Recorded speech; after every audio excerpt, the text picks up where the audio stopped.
Hello guys, good afternoon. So today, I'm gonna take this Camry to Subic. So, nagpa-full tank na ako yesterday actually. And we're gonna do a reset para malaman natin yung mileage dito. So, let's go to trip A, reset it, trip B. Yan. So, reset tayo guys ha. Yan. Then we'll see.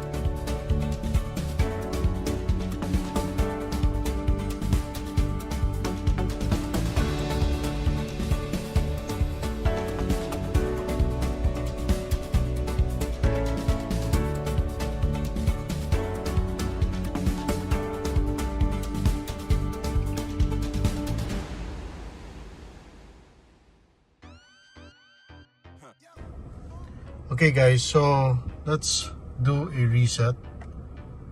Press yan. So bumaba na siya. Then I guess this is how you're gonna figure yun ya. Per how many liters per 100 kilometers.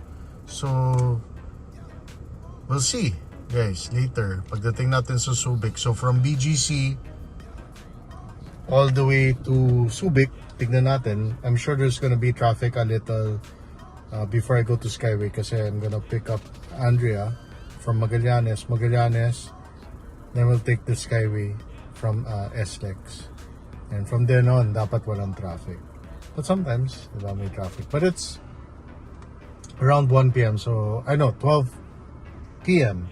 so siguro papa-car wash lang ako, then we'll go all the way to Subic. Tignan natin kung decent ba yung mileage nito. So nasa zero siya na yun. I remember the XV40 Camry, I was doing parang in the highway mix na yun eh. Siguro around, the best I did was around 15.5 kilometers per liter, and I think that's pretty good guys for a big 3.5 V6 engine. But it's not for everyone, like I said. If you're buying a Camry, you don't really buy it for fuel mileage. You buy it for comfort, space, and just the ride. Diba? The comfort talaga, really. And I love this car, and to be honest, I use this more now than the Mazda 3. To think that's a newer car. Just because it's just more comfortable and more spacious. And the engine is definitely more powerful. But I do love my Mazda 3, don't get me wrong. But I love both in different ways, let's just say. Because the Mazda 3 is a compact sedan, so it's, how do you call it, easier to maneuver. Of course, it has more tech, and of course, it's a new car. But for this car, guys, like I said, for an 11-year-old car, it does not feel like a old car. Eh. That's the thing. Swertihan lang if you get a fresh unit like I did. Just be on the lookout for that. And if I do sell the car naman, you guys know, I will post it. And I do take care of my cars, and hindi ko nilalas pag yung kotse. Maarte talaga ako sa kotse. Small gas lang, inaayos ko kagad yan. But anyway, yan guys. So I'll see you on the way to Subic na. Car wash lang ako.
guys, good afternoon.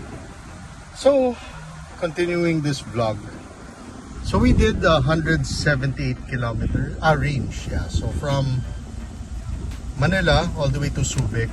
So actually mga 165 kasi umikot-ikot pa kami yesterday, last night around Subic. We went to the mall and of course kumain kami. So sabihin mo na around 165 kilometers. And I did the average of 9.6 per 100 kilometers. So if you do the math, guys, it's almost around anyway, Alan will put the calculation. Para siyang almost 10.70 something liters per kilometer. So for me, guys, for a V6, and guys, I'll tell you lang that when I was driving the car, we were idle for around 20 to 25 minutes kasi nagkuha ko ng easy trip sa NLEX and medyo matagal. So naka-idle yung kotse. So naka-idle siya for 25 minutes.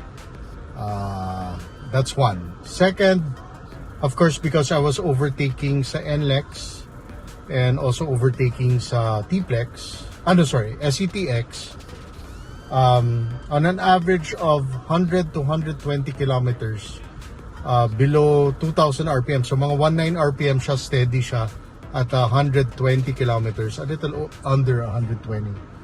Yan ang speed ko. Constantly yan, guys. Occasionally, there are times nag-140 ako sa SCTX, guys. At hindi naman nahuli. As in, there are times kasi na talagang walang kotse, dire-diretso lang. Nag-140 ako. But, for me, almost 11 kilometers per liter. And I was idle for a long time, guys. 20 to 25 minutes sa NLEX because of easy trip. That is very, very good, guys. And actually, 9.6 per 100. But if you do the math, if you Google, lagay mo lang yung calculations, lumalabas siya parang almost 10.70 something per 10 point something liters per kilometer. Tama ba? Tama. Yun. So, I think that's very good. Wala naman issues. This is the first time I'm driving this second-hand V6 Camry on a relatively long trip from Manila to Subic. Everything works well. The Nakamichi stereo is very, very good. If you want to know the price, I got it for around 22,000, I think. Installation was different price too. So basta 10-inch, perfect for this car. Diba? In walang gaps or anything like that. Kasi if you get a 7-inch, guys, like let's say a Pioneer, which is more expensive, 7-inch, 8-inch, it's gonna look okay, but not, diba? Kasi maganda kung buo talaga. So I'm very, very happy with the car. I even use this, guys, the sunshade, kasi sobrang init na yun, as you all know. And that's perfect. I wish I had a driver so I could enjoy the backseat. Pero as of now, okay lang. It's ganun talaga. To be honest, I do like a driver for this car, but in most occasions, I don't like having a driver because first of all, I like to drive. And second, I don't want anybody touching my car. Kasi if it's your car kasi, you medyo mas maarte ka, diba? You want things taken care of, ayaw mo magasgas and all that. This one's very good kasi there are times, guys, sa NLEX, sa easy trip, I had to off this kasi talagang bumper to bumper while getting the easy trip RFID sticker. So, ino-off ko siya, which is very, very good. Everything else is good. The tints that I got was good. It really deflected the heat kahit papano. Ang lakas ng aircon ng kotse na to, guys. I don't know. I'm sure pinalit na yung compressor nito and parts kasi 11-year-old car, hindi maglalast ng. I don't think AC compressor will last that long from. But you never know. If that's the original, I'm very, very happy, at the same time surprised. But the aircon is really cool. Normally, even in this heat of 38, naka 2 bars lang. Sometimes, now 3 kasi kaka-start ko lang yung kotse. But normally, I put it sa 2. But I do put it at 18 or 19. Ganun talaga ako with all my cars. I don't put it at 20 or 21. Or unless it's really cold. Maybe in the rainy season. That's the only time. But, it's good. Normal engine temp. Actually, normally sa gitna dapat yan. But because cold start siya, later, magiging sa gitna na siya. And yeah, I'm very, very happy with this car. And basically, this is the vlog. And now you kind of know the mileage on long trips. But I'm sure you could get better, guys. I have a heavy foot, to be honest with you guys. So people who drive constantly at 80 to 100 kilometers, not overtaking, you could guys easily could get 12 kilometers per liter or even better. But for me, because the way I drive, I think that's pretty good. Because nag-overtake ako ng maraming beses, as you could see in the video. And like I said, it's a perfect second-hand purchase for a car. To be honest, you don't even need to buy brand new. If you get a nice second-hand car like a Camry or Accord that's very spacious, why not? So guys, I'll see you in my next vlog, and I'll always update you with the Camry. God bless.